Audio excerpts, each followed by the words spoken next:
تاسو یې عکس کتلی شئ چې دوه خورګانې دي په یو ځای سره نښتي دي او د دوی د جدا کېدو هیڅ امکان نشته.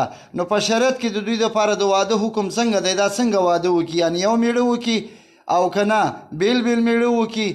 نو که په دغې رابطه هر ورور سره معلومات یې الله عمر کې برکت واچوه، ما ته لږ معلومات راکړئ. جزاک الله. السلام علیکم ورحمت الله. یو ورور پوښتنه لري او پوښتنې سره یو تصویر هم خپور کړی دی چې د یو زنانه بچی پیدا شوي دي، دوه خویندې خو دواړه سره چسپېدلې دي، دوه سرونه دي، دوه لاسونه دي، خپې داري وجودات دي، اندام مخصوص داري وجودات دي.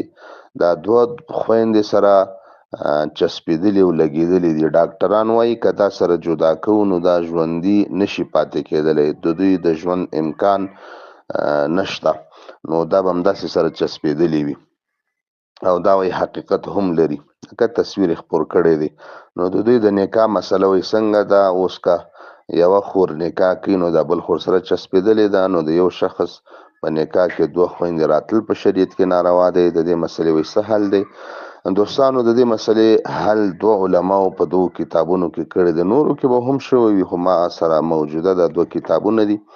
فتاوی منبع العلوم د کوهون لوی عالم دی، د علامه محمد عمر سربازي رحمه الله کتاب دی، شپږم جلد صفحه ده 253. همدارنګې دا مسله ده هم په حواله ورکړې امدادیه، دویم جلد 190 صفحه. د دوه کتابونو د دې مسلې حل کړی دی چې دغه زنانه که چېرته امکان لري چې دا دوه جنوکۍ سره جدا کړی شي نو خو خبره حل دی، مشکل حل دی. او که چېرته دا امکان نه لري چې دا عملیات شي ورسره جدا کړی شي نو ودې کتلی شي چې د دوی دا دواړه اندام مخصوص دواړه فعال دي که نه یو فعال دی. که یو فعالو هم مشکل نشته، او که دواړه فعالو دواړو نه کار اخیستل کېده نو بیا په هغه صورت کې د دوی دپاره نکاح جواز نه لري. په هیڅ چا سره